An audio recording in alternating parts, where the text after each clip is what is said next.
Hello दोस्तों, कैसे हैं आप सब। उम्मीद है आप सब जहां भी होंगे ठीक होंगे। My devil husband episode number 6। अगर आप ये एपिसोड पहली बार देख रहे हैं तो इसे पूरा समझने के लिए आपको इसका पिछला एपिसोड ज़रूर देखना चाहिए। करण ने उसकी बातों पर धीरे से अपना सर हिलाया और फिर बोला, क्या तुम्हें वॉशरूम जाना है? सारा, नहीं। करण, क्या तुम आराम करना चाहोगी? सारा, मैं कुछ देर के लिए बाहर जाना चाहती हूँ, गार्डन में। इतना बोलकर सारा करण के चेहरे को ध्यान से देखने लगी कि उसके चेहरे के भाव कैसे हैं। कुछ देर करण ने उसको एकटक देखा और फिर मिस लिली को कॉल करके अपने रूम में आने को बोलता है। कुछ देर बाद उसके डोर पर नॉक हुआ तो करण ने रिमोट से एक बटन प्रेस किया जिससे दरवाज़ा अपने आप ही खुल गया। दरवाज़ा खुलते ही मिस लिली चलते हुए उन दोनों के पास आई। करण ने अभी भी अपनी बाहों में सारा को पकड़ रखा था, लेकिन मिस लिली के सामने आने से सारा काफ़ी ज़्यादा अनकंफर्टेबल महसूस कर रही थी। मिस लिली ने अपने सर को नीचे कर लेती है और फिर बोली, जी करण बाबा, आपने मुझे बुलाया? करण, इनको गार्डन में घुमाना है तो आप इनको बाहर लेकर जाओ और ध्यान रहे कि कोई भी होशियारी नहीं होनी चाहिए, वरना मुझसे बुरा कोई नहीं होगा। मिस लिली, जी ध्यान रखूंगी। करण ने अपने सर को हिलाया और फिर सारा को अपनी बाहों से आज़ाद कर देता है। सारा चलते हुए मिस लिली के पास आई। मिस लिली ने उसके हाथों को पकड़ा और उसको लेकर रूम से बाहर चली गई। करण तब तक सारा को देखता रहा जब तक वो उसके आंखों से ओझल न हो गई। सारा के वहाँ से जाने के बाद करण ने अपना लैपटॉप निकाला और कान पर ब्लूटूथ लगाकर अपने काम में लग गया। कुछ देर काम करने के बाद उसके फेस पर एक जहरीली मुस्कान आ गई और उसने अपना लैपटॉप वहीं रख दिया और अपने कान से ब्लूटूथ को निकाल दिया। उसके बाद वो नीचे चला गया। नीचे जाते ही वहाँ के सर्वेंट इधर उधर करने लगे। कुछ ही देर में एक शेफ ने आकर करण के लिए खाना सर्व किया। करण खाना खाने लगा। वो ज़्यादा स्पाइसी खाना पसंद नहीं करता था। वो हमेशा ही उबला हुआ खाना ज़्यादा खाया करता था। उधर गार्डन में सारा मिस लिली के साथ बैठी हुई थी और उनसे कुछ बातें कर रही थी।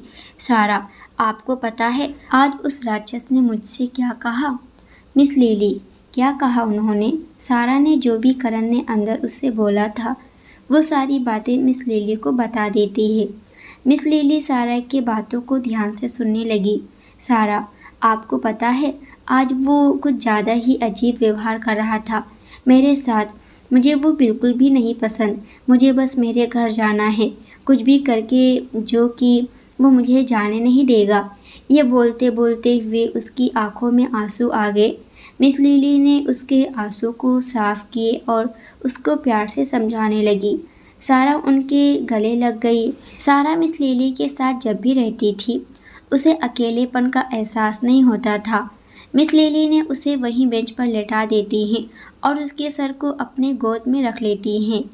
बाहर ठंडी ठंडी हवा चल रही थी, इसलिए उन्होंने एक नौकर को बोलकर सारा के लिए एक चादर मंगवा लिया और उसे सारा के ऊपर डाल दी और सारा के सर को अपने गोद में रखकर सहलाने लगी और उससे कुछ बातों से उसका माइंड डाइवर्ट करने की कोशिश करने लगी और वो उसमें कामयाब भी हो गई थी।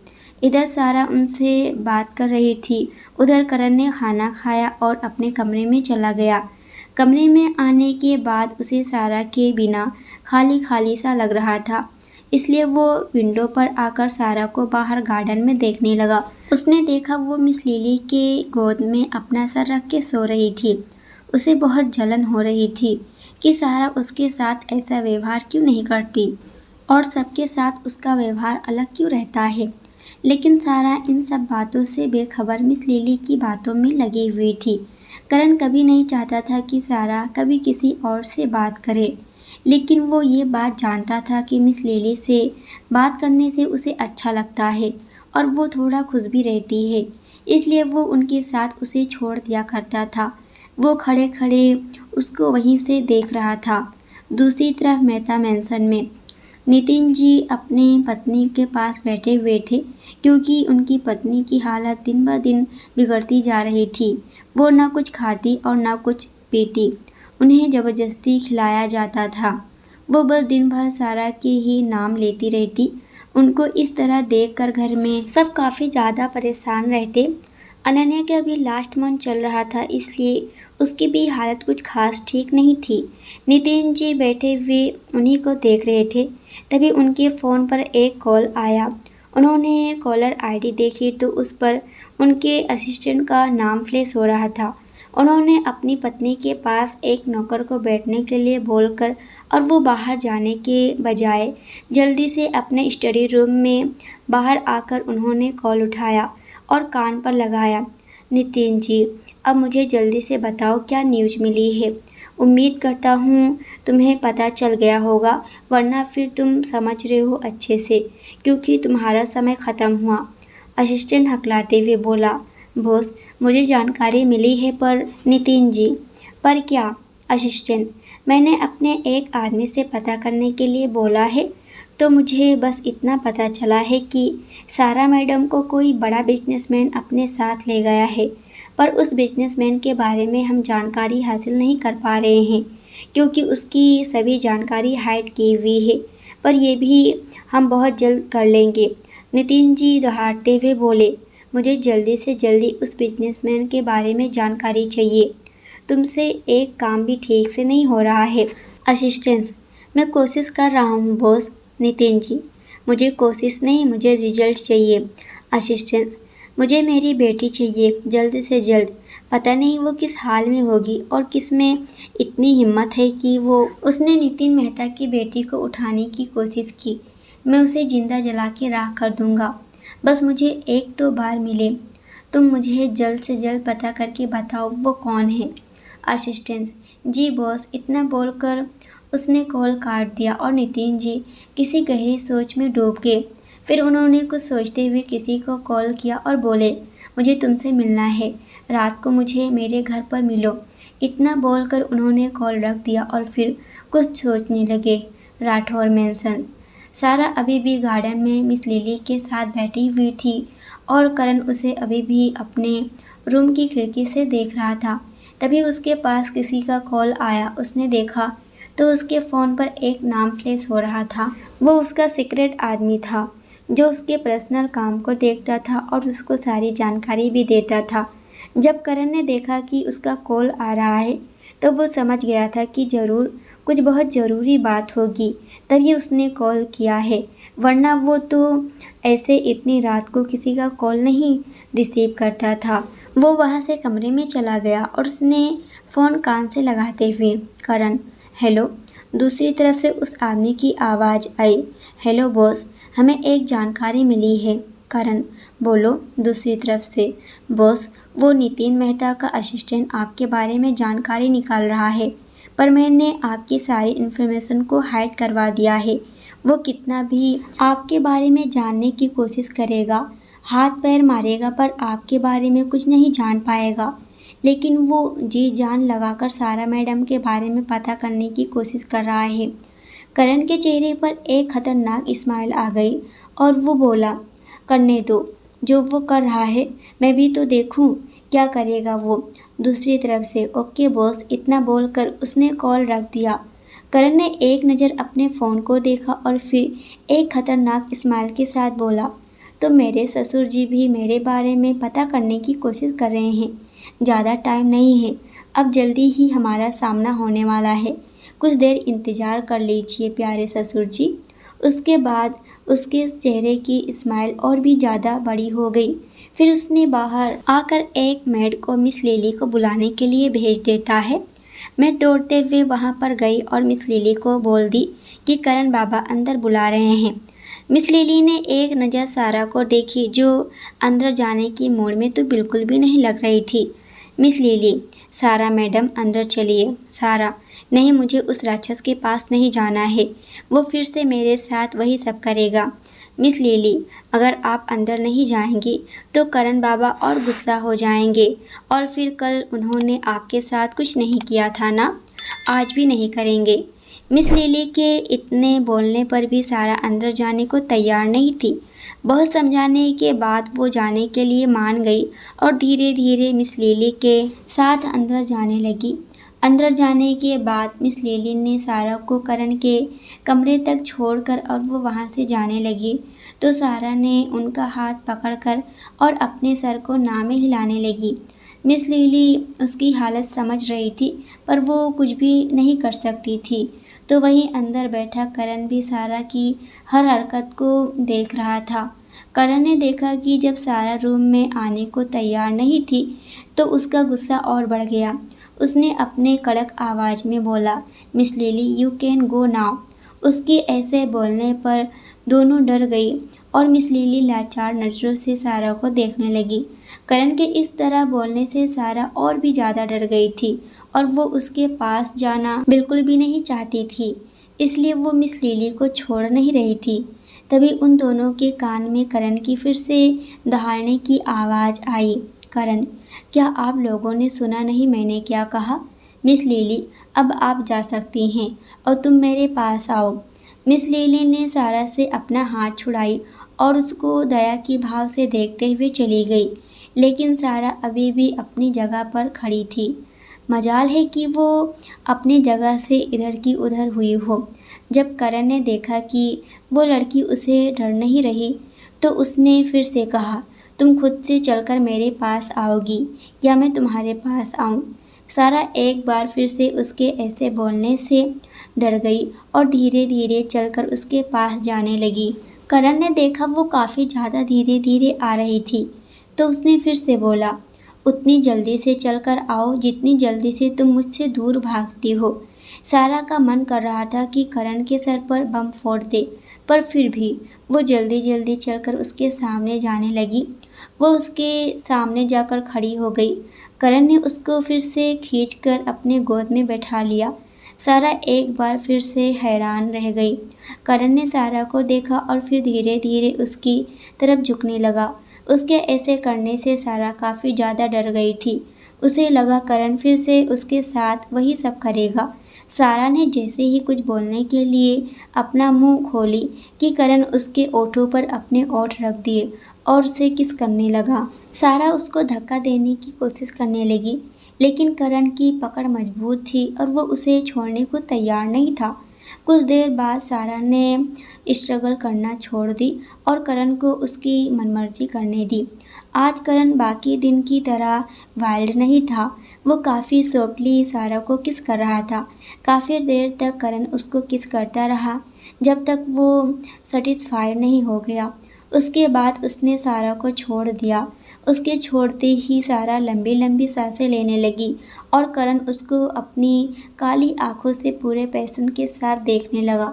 सारा जब सांस ले रही थी तो उसका चेस्ट ऊपर नीचे हो रहा था, जो कि करण को काफ़ी ज़्यादा सेड्यूस कर रहा था। करण और पास आकर सारा को देखा और अपने सेडेक्टिव आवाज़ में उससे बोला, तुम बहुत मीठी हो, मैं तुम्हें पूरा खा जाऊंगा। और एक तिरछी स्माइल सारा को पास किया। सारा उसको हैरानी से देखने लगी। करण, वेल चलो डिनर कर लो। इतना बोलकर उसने किसी को कॉल कर देता है। कुछ ही देर में मिस लिली सूप के साथ उसके रूम के बाहर आ गई और उन्होंने उसके रूम के डोर को नॉक की तो करण एक रिमोट का बटन प्रेस करके रूम का दरवाज़ा खोलकर उसको आने को इशारा करता है। मिस लिली अपने हाथों में सूप का बाउल लिए हुए आई और करण के पास रखकर चली गई। करण ने सारा को अपने गोद में से बेड पर आराम से बैठाया जैसे वो कोई कांच की गुड़िया हो। सारा करण को अपनी केयर करते हुए बहुत ध्यान से देख रही थी। उसे समझ में नहीं आ रहा था कि ये आदमी कब कैसे कैसे रंग बदलते रहता है। उसके बाद करण उसके पास बैठ गया और उसने अपने पास में सूप का बाउल रख लिया और अपने हाथों से सारा को सूप पिलाने लगा। सारा अपना मुंह नहीं खोल रही थी क्योंकि सारा के लिए ये सब अनएक्सपेक्टेड था। तभी करण ने उसे मुंह खोलने का इशारा किया तो सारा ने अपना मुंह खोल दी और करण उसको सूप पिलाने लगा। वो करण के चेहरे को ध्यान से देखने लगी। कभी कभी ये आदमी कितना केयरिंग हो जाता है। सूप पिलाने के बाद करण ने सारा को उसकी दवा खिलाई और उसको आराम से बेड पर लेटा दिया। फिर वो उसके बगल में लेट गया और वो दोनों के ऊपर कंबल डाल दिया। सारा ने भी अपनी आंखें बंद कर ली। करण ने उसको देखते देखते अपनी आंखें बंद कर ली और फिर वो दोनों नींद के आगोश में चले गए।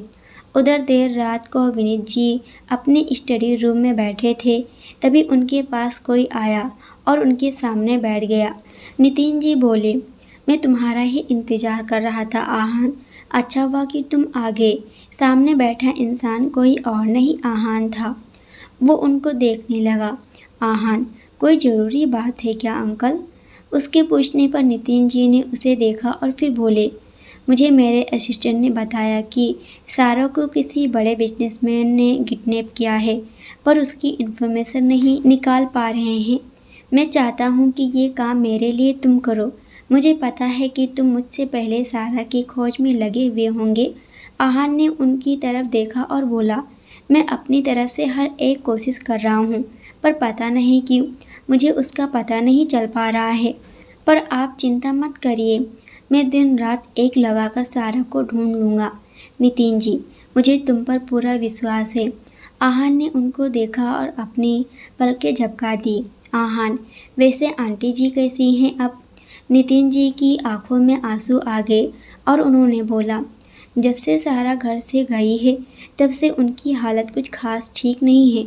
आहान, मैं सब ठीक कर दूंगा, आप टेंशन मत लीजिए, बस मुझे कुछ टाइम दे दीजिए। नितिन जी ने अपना सर हिला दिया।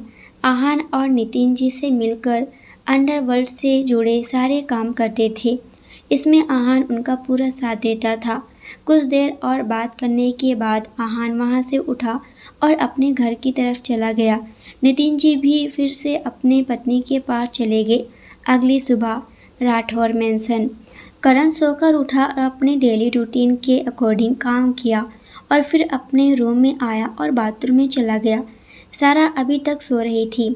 कुछ देर बाद करण बाथरूम से निकला और चेंजिंग रूम में जाकर उसने चेंज किया और अच्छे से तैयार होकर बाहर आया। अभी वो बहुत ज़्यादा हैंडसम लग रहा था। उसने सारा को एक बार देखा और फिर रूम से बाहर निकल गया।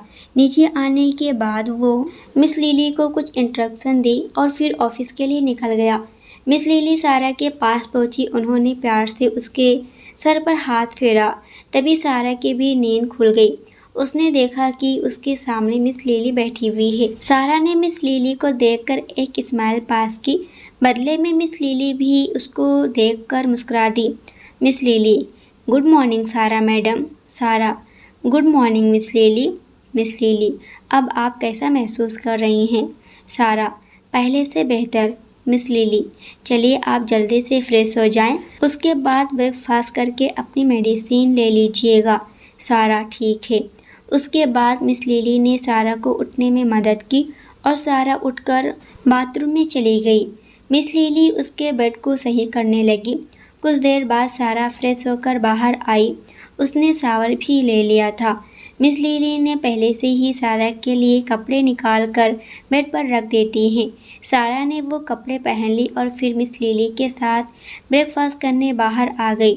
मिस लिली ने उसे रूम में ही ब्रेकफास्ट करने के लिए बोली, लेकिन सारा मानी नहीं और बाहर आकर ब्रेकफास्ट करने लगी। वो ब्रेकफास्ट करते हुए सबको इधर उधर देख रही थी। तभी उसकी नज़र एक छोटे से बच्चे पर पड़ी जो अपने माँ के पीछे से उसको देख रहा था। सारा ने उसको देखी और उस बच्चे को एक स्माइल पास की। बदले में वो बच्चा अपनी माँ के पीछे छिप गया। मिस लिली सारा के बगल में ही बैठी थी और उसको ब्रेकफास्ट करवा रही थी। सारा ने उनको देखी और बोली, मिस लिली, वो छोटा सा बच्चा कौन है? मिस लिली ने उस बच्चे को देखी और बोली, ये शीला का बेटा है। उसका पति बहुत दारू पीकर आता है और उसको मारता है और उसके बच्चे को भी, इसलिए वो उसको लेकर यहीं आ जाती है, क्योंकि फिर अगर वो घर में नहीं रहती तो उस बच्चे को वो मारता पीटता भी है। शीला उनके घर पर काम करने वाली एक नौकरानी थी जो कि उसी के घर में काम किया करती थी। सारा ने उस छोटे से बच्चे को देखी और उसे उसके लिए बहुत बुरा लगा। सारा को मन हुआ कि वो उस बच्चे को अपने पास बुलाए, तो उसने इशारे से उस बच्चे को अपने पास बुलाई, लेकिन वो बच्चा उसके पास आने के बजाय अपनी माँ के आंचल के पीछे छुप गया। सारा उदासी से मिस लिली की तरफ देखी। मिस लिली समझ गई और उस बच्चे को धीरे से बोली, अतुल इधर आओ। लेकिन अतुल उनके पास आने की बजाय और भी अपनी मम्मी के पास छुप गया। मिस लिली ने शीला से बोली, शीला जरा अतुल को सारा मैडम के पास ले आओ। शीला धीरे से अतुल को अपने पीछे से निकालकर सारा के पास ले आई।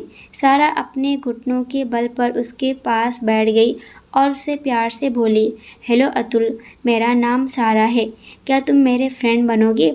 अतुल ने सारा को देखा और धीरे धीरे उसके पास आया और अपनी तोतली सी आवाज़ में बोला, ये क्या होता है? सारा उसको देखी, उसे समझ में नहीं आया कि अब वो उससे क्या बोले। तब वो बोली, क्या आप मेरे दोस्त बनोगे? अतुल कुछ सोचते हुए अपनी मुंडी जोर से हिलाते हुए, पर आप मेरी दोस्ती बनोगी? मेरा तो कोई भी दोस्त नहीं होता है। सारा, क्यों आपका कोई दोस्त क्यों नहीं बनता?